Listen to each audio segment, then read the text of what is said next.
So moved. There a second? Yep.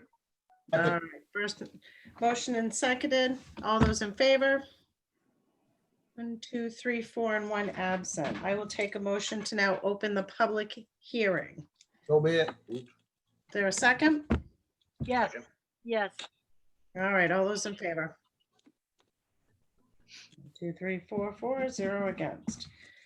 All right, so the purpose of this public hearing is to review the auto graveyard permit renewal application for Raymond Frappier, map 10, lot 22C. At our last meeting, we tabled this application. We were just waiting for a little bit of confirmation from the code enforcement officer, Gary Fuller. He had said he'd gone out to see it. We were looking for a little documentation. Gary, thank you so much for the photos. I think I don't remember if it was last year that we had photos or the year before, so it's kind of nice to be able to put those together and see the progression. Mm-hmm. So I appreciate that.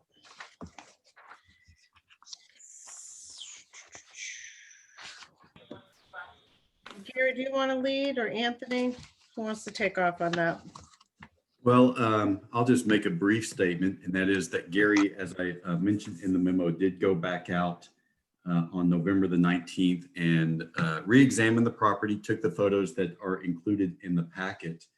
And at least in Gary's opinion, I don't want to speak for him, found that the property is operating much as it has in the past. And in fact, we were talking about it this afternoon, and he said this is actually fewer cars on the property than many years ago when there was also an automotive repair business at the property as well. And so our position continues to be that there's no reason not to continue to grant this permit as it's been granted in the past.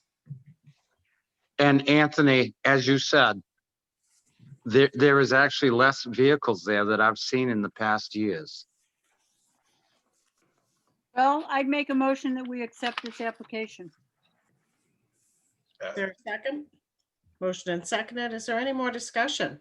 Well, you can't do that yet. We're in the public hearing. Oh, Correct. that's true. Oh, You gotta get out of the public hearing. thank you. Thank you, Rick. All right, is there any more discussion on this application? Is this a chance where I could speak? It's Lois Hazlett, and I'm adjoining property with the property we're discussing. Yes, ma'am. Okay. As I recall, when Ray Frappier first applied for his permit to run a junkyard, and I understand I had forgotten that it was considered a graveyard also. It was stated that there would never be more than, I think it was 5 to 7 cars in the proximity of the auto repair place, which is near where his abode is. And when I went over to talk to him about this and was appalled at the number of vehicles that I saw in the proximity of the auto repair place, which is immediately adjoining my property. So I was assuming that the graveyard or the junkyard was way over south of the area, because there's been junk there for years, which can be seen from the road, Route 11. And people keep saying it can't be seen, but it is. There are school buses, there are cars, there are trucks, there's so much down there. So I was assuming that that's what we were talking about. And when he was talking about his place of business, that there would be a limit of 5 to 7 cars, and my number might be incorrect, and I don't know whether there is a record in some of the board's minutes about the exact number. I looked to see if I had something, but I couldn't find anything that said the exact number, but that's what I remember. at least it appeared to be, and I did not count the cars. I was there to talk to him about it because he, in a discussion where he does plow my driveway. And so at the time that he came and collected for plowing the driveway, he indicated to me that he was thinking about getting out of the junkyard business. So I actually went over to talk to him about that. What did he mean by that? And I have not gotten a response from him. I have since called and left a message, but I'm not sure what's happening there.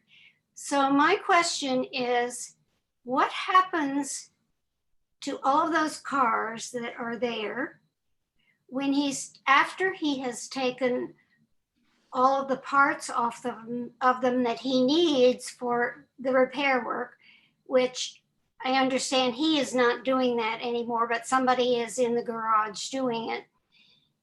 So what happens to them after that? Do they get bulldozed over and covered with soil to hide what's under there? I think that the town has a past history of having had a problem with a former, what was called, it wasn't called a transfer station. It wasn't called a recycling center. It was called The dump. The dump. It was the dump. Thank you, Melanie. You're absolutely right. We weren't transferring it and we were not recycling it.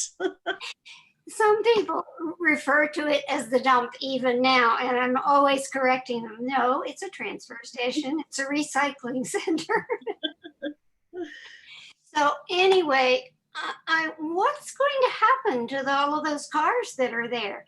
And like I said, I did not count them. I didn't, I feel like I haven't had much of an opportunity to discuss it with Ray myself.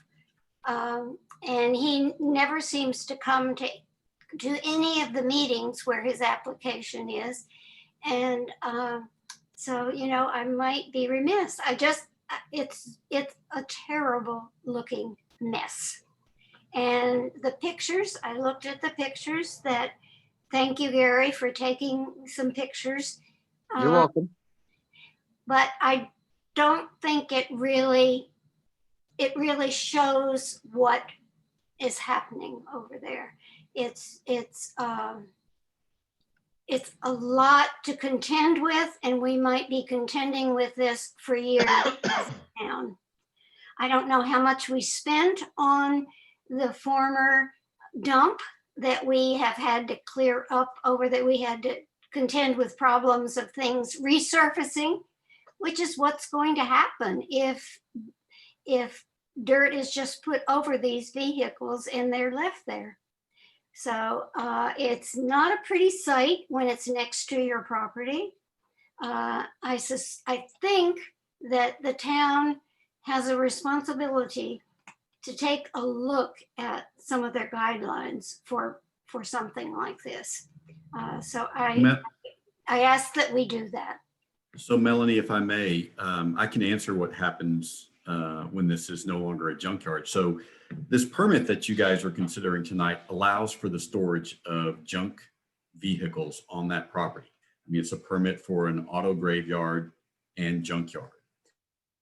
If at some future point, Mr. Frappier decides not to pursue a permit, then he would have to remove those vehicles from that property, because at that point it would become an illegal auto graveyard. And you may recall that we had an incident on Castle Island Road last year where we dealt with a landowner and forced him to remove those vehicles from his property because he was storing junk vehicles there without the proper permitting. And so it's not a matter of these staying there forever and ever, amen, unless there is a permit that is sought and approved on an annual basis. And I think as I mentioned at our last meeting, there is no limit in the statute as to how many cars may be in an auto graveyard. The only limitation is that all of the fluids must be removed from the vehicles. So there is, like, Gary, if you don't mind weighing in here, so there is nothing that determines No, how many vehicles can be held in an auto. It's not determined by the size of the lot. no. The select board can, I mean, they can put conditions on his license that say how many vehicles he's allowed to have. But Well, I'm just thinking, there isn't something in a state ordinance that says, so if you have No. 1 acre of property and you have an No. auto junkyard, because what if you, no, What if not you to my, organize it? not Yeah. to my knowledge. And, That- you know, and she just said that he's got school buses. I just took a bunch of photos. I don't recall seeing a school bus down there at all. Gary, those were down in the other area, way down south of there. At Okay, least, from the highway, you could see them.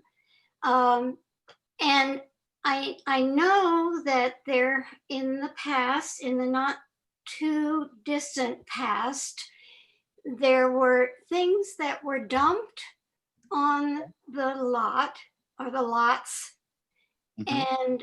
And then there were numerous dump trucks that went in with dirt fill, covered things over. okay. One of my real concerns is the lake is right there and you can I see it in I one of the understand. photos.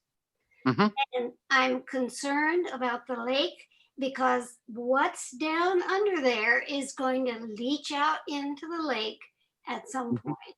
Mhm. And one of my concerns was that there were apparently at some point there were things like refrigerators and that kind of thing.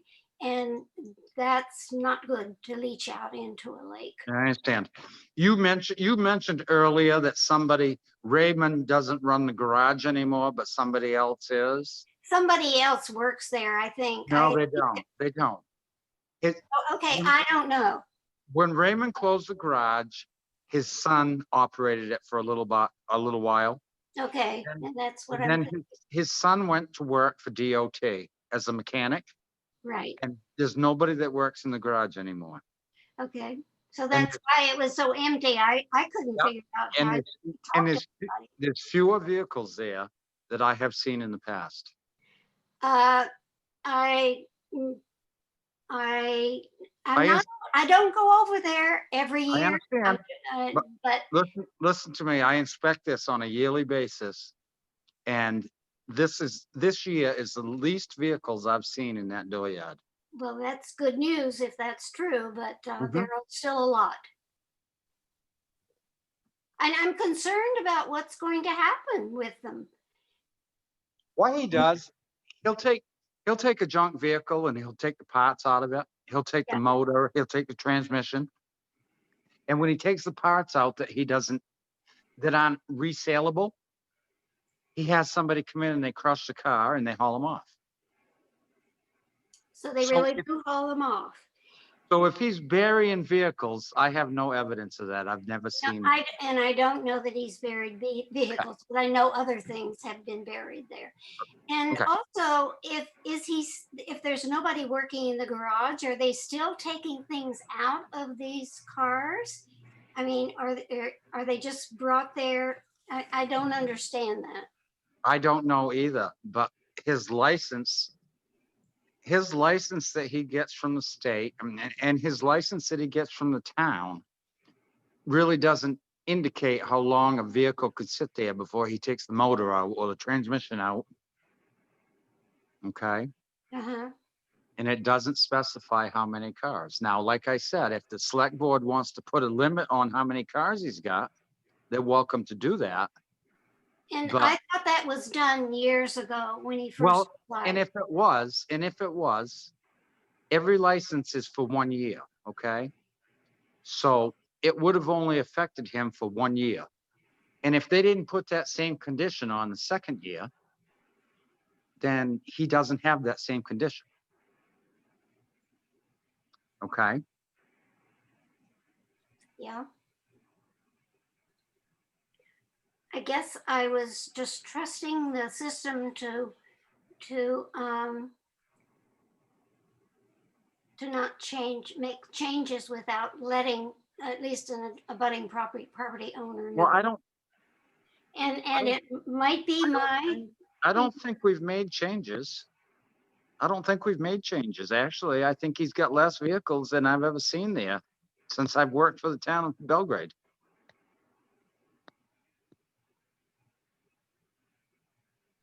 I guess my viewpoint is different from your viewpoint. That's fine. Hmm. We can agree to disagree. Well, and I think what I'm gathering from this is another one of, the situations in Belgrade where it's probably time for us to review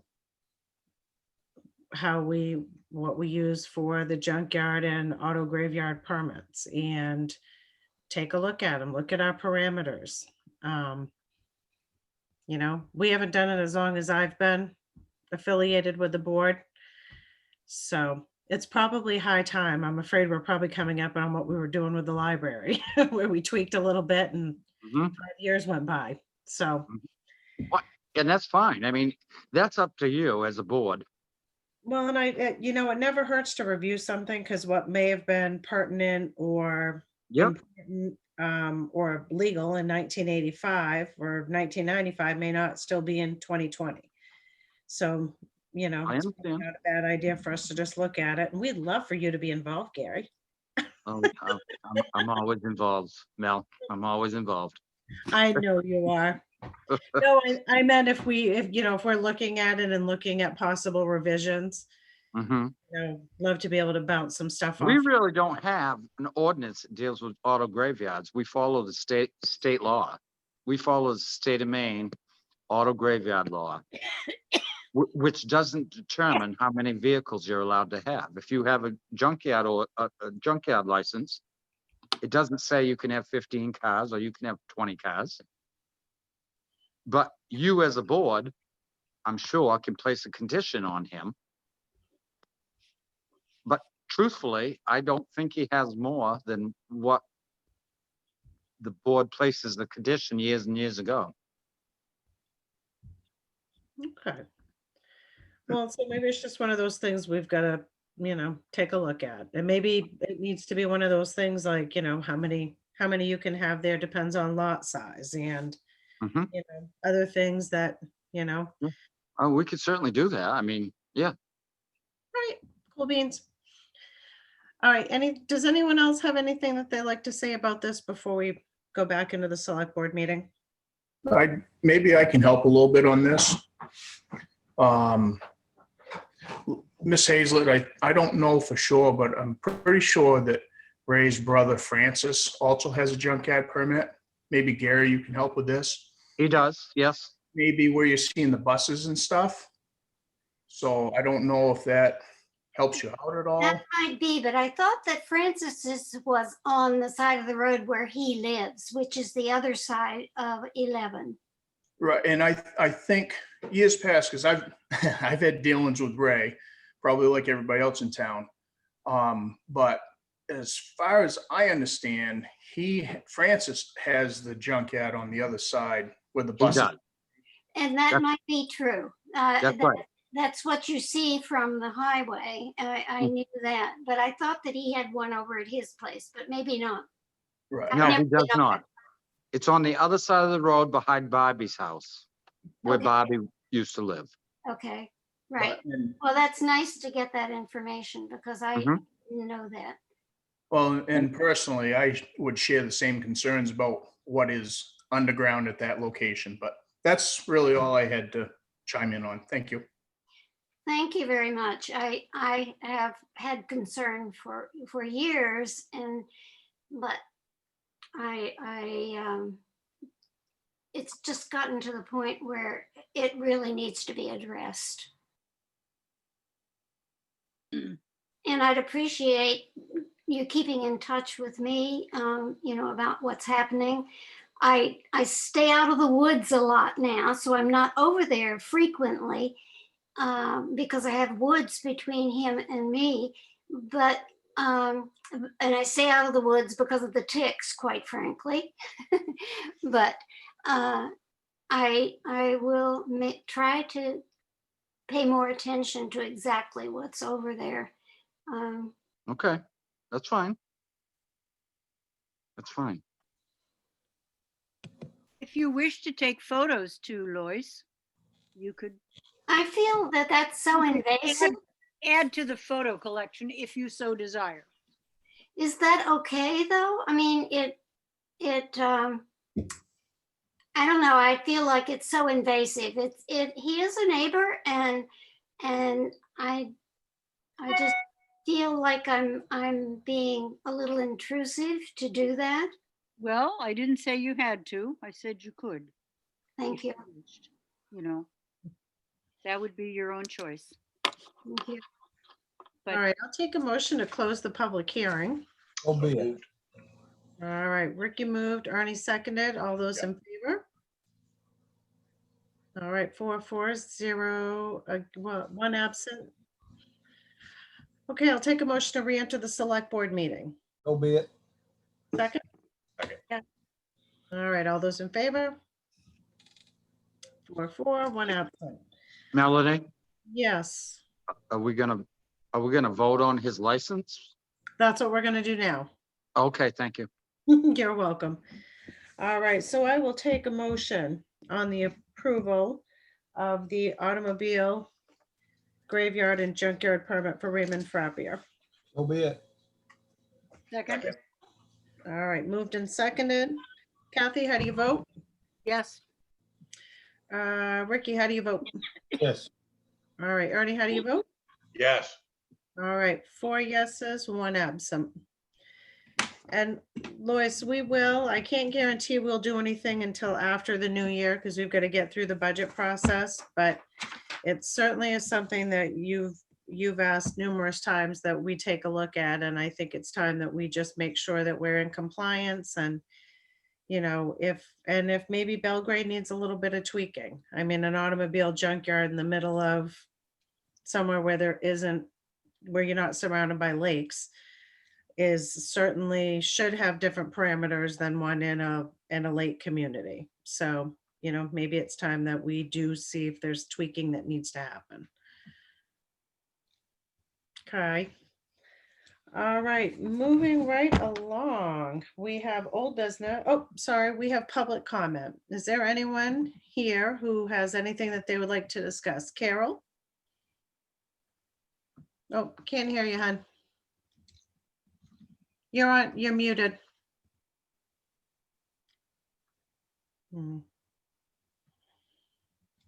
There we go. There we go. Okay.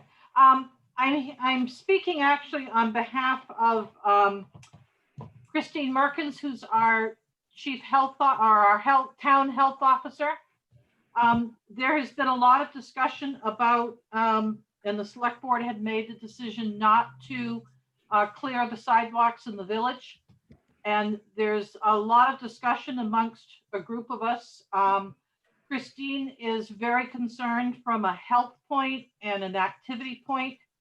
And what we would request is we would like to make our salient points and make a presentation to the board, and would ask to be on the agenda for the next select board meeting.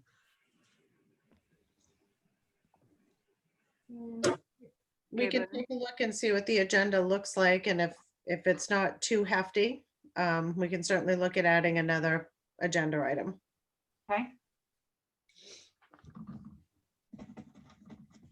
All right, is there anyone else who has something, would like to make public comment, something that will not be addressed with tonight's agenda? All right, seeing none, I'm going to move right on to old business, which is the approval of the November 17 select board meeting minutes. I'll take a motion. So be it. There a second? Second. Yeah. Been seconded. They're now open for discussion.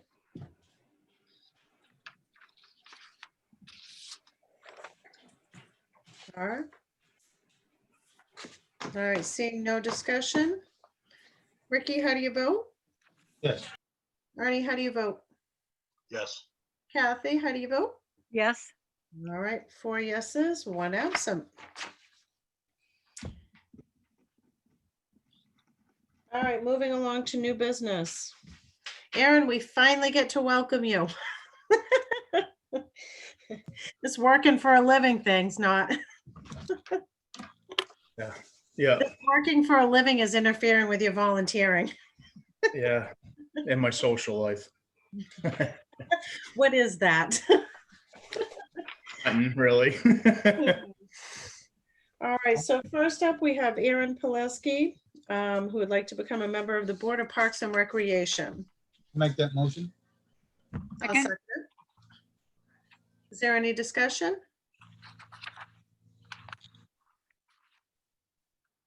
All right, seeing none. Nobody's quizzing you, Aaron. I think you're a shoo-in. I'm bad at tests anyways. All right, Kathy, what's your pleasure? Yes. And Ricky, what's yours? Yes. And Ernie? Yes. All right, 4 yeses, 1 absent. Look at that, skated right through. Thank you. Hey, Welcome guys, aboard. Thank you. Thank you. Thanks, Hopefully Aaron. you do a good job. I got faith in you. Welcome. Thank you very much, Aaron. Any day. All right, next up, we have Paul Feinberg, like to be on. So reappointment, so because the moorings committee, he was a seasonal member, correct? And now would like to be, would it be a seasonal member on the lake committee, or will we have, because the lake committee is only going to meet a couple times a year, will we have a seasonal? Or would it be? Yes. considered full-time? Yes, we do have seasonal and then representatives from each of the lake associations. And so I know that we have 2, I think one of the people who's on our agenda is not here this evening, but 2 are. And they are both members of the Belgrade Lakes Association. So, one could be a seasonal and one could be a Belgrade Lakes member, association member, or the select board also has some 3 appointments just sort of at large, if you will.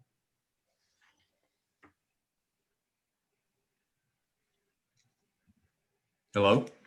All right, no, I'm just thinking, so Paul, so pretty much, Paul, we can just plug you in wherever we'd like. Right. So how would we do this, Anthony? I guess I kind of would like to just see our slots. Yeah, and I think as we get more applicants, Melanie, I think then we can start slotting people into different slots because we don't know exactly who's going to apply at this point. I do anticipate, I know that the Friends of Messalonsky, for instance, is going to be discussing an appointment at its meeting next week. And so I think and the Salmon McGraw Association is going to be doing the same thing. So I just think, we may need to see sort of who applies and slot those people in once we have maybe a larger pool of candidates at this point.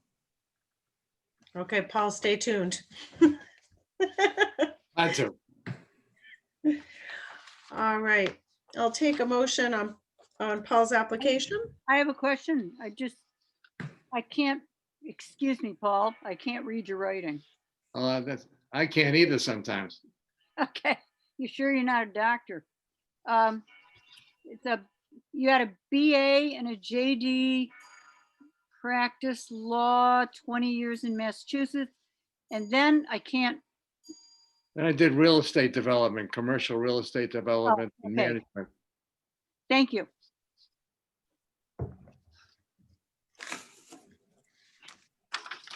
All right, That's so, all the questions I have. okay, so I'll take a motion on Paul's application for So acceptance. moved. Point. Is there a second on that?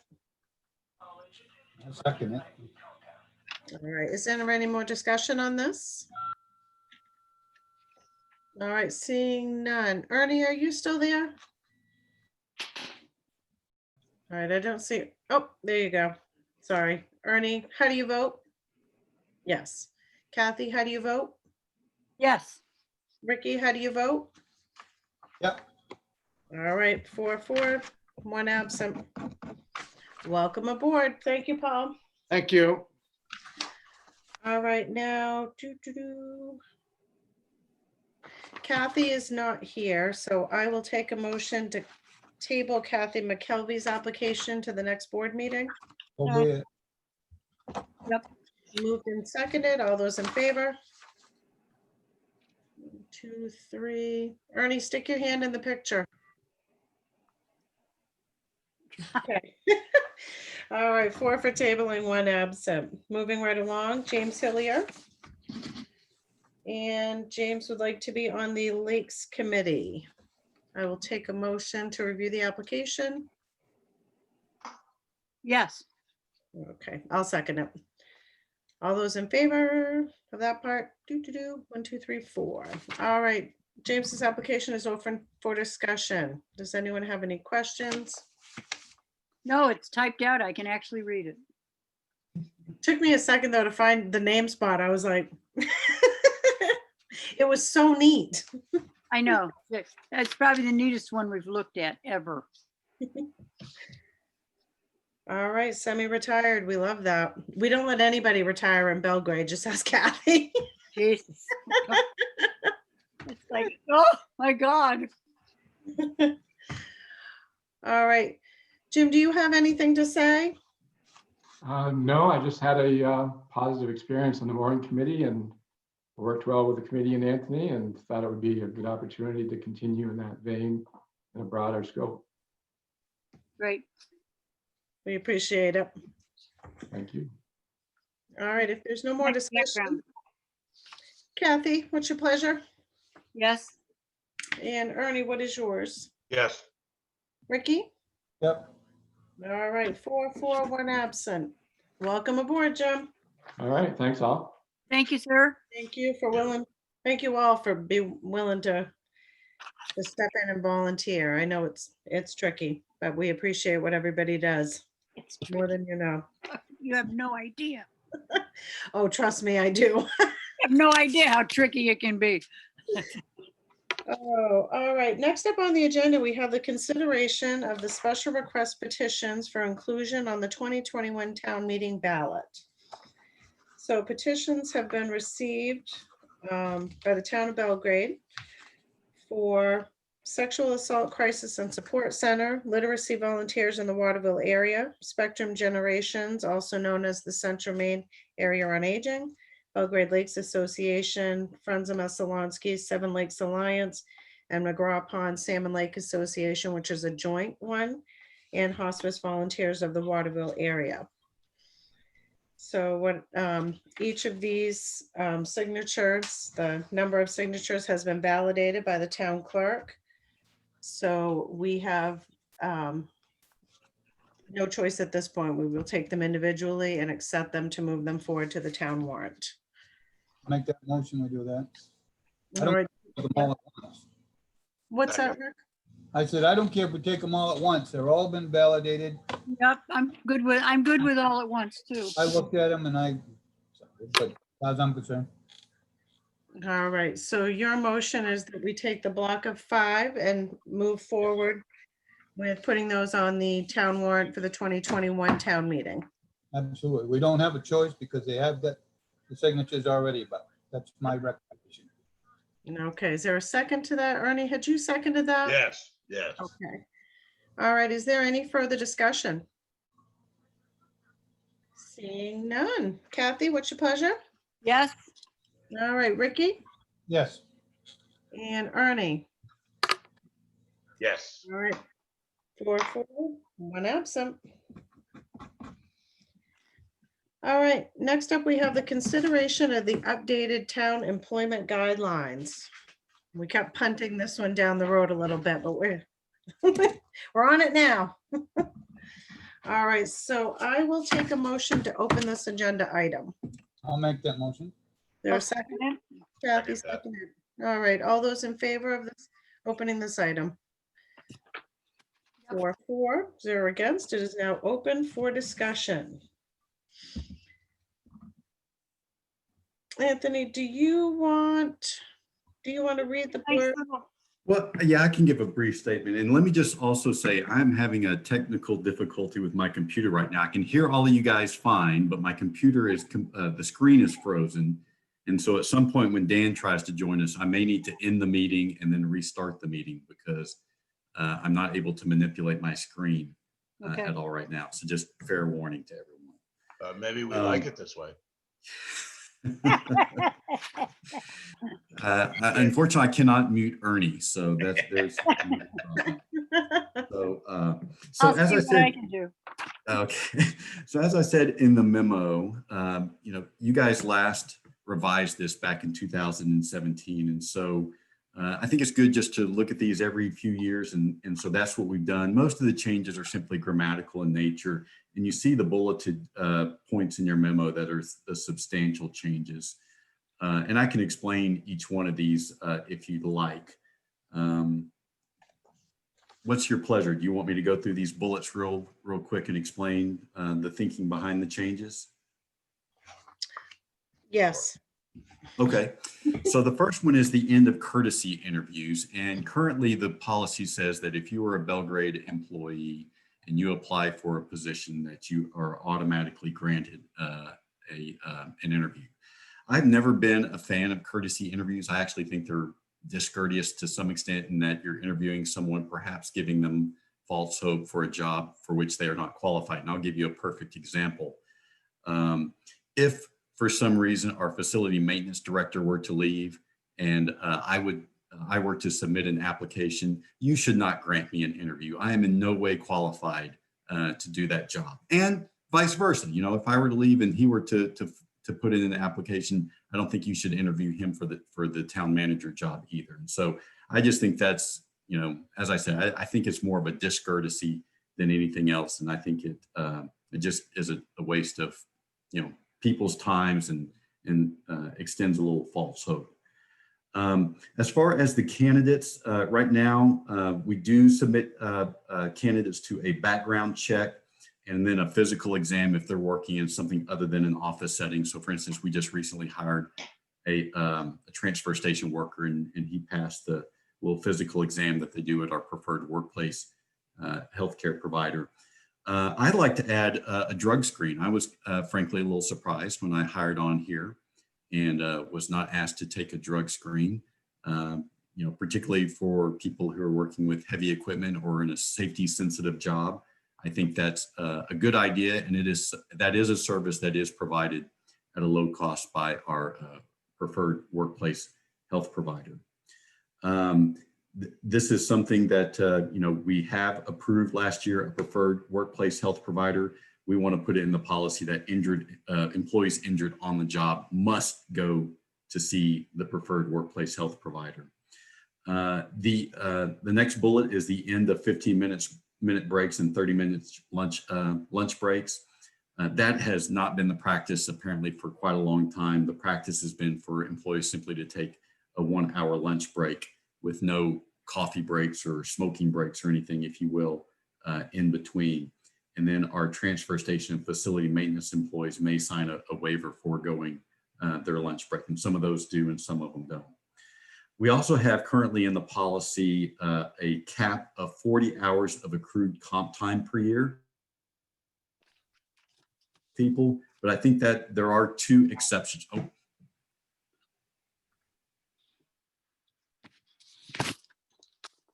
Did we lose him? Are y'all still there? Yep. Okay, something just flashed up on my screen that said that Zoom had ended. So That's what happened to mine, Anthony, that last meeting. yeah. Okay, so anyway, I will go on. I really wish you guys would pay your cable bill. Yeah. So as far as a cap on comp time, I think that's very doable in almost all instances. 2 instances, though, that could potentially pose a problem. One is our plow driver. So our facility maintenance director plows in the wintertime, and how much comp time he racks up as a result of that plowing is anybody's guess. And so that could easily equate to more than 40 hours over the course of a year. And then also our recreation director. So when we have the full complement of recreation programming, sometimes that necessitates her working additional hours beyond 40, and then she ends up with comp time, and that can actually eclipse 40 hours over the course of a year. So I just like to get rid of that. We make sure that everyone uses their comp time in a timely fashion, And so I don't know that we need to necessarily cap comp time. No one's milking the clock for comp time as far as I can.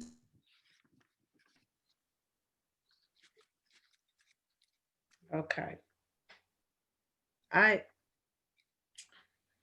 Okay, so I have a couple of questions or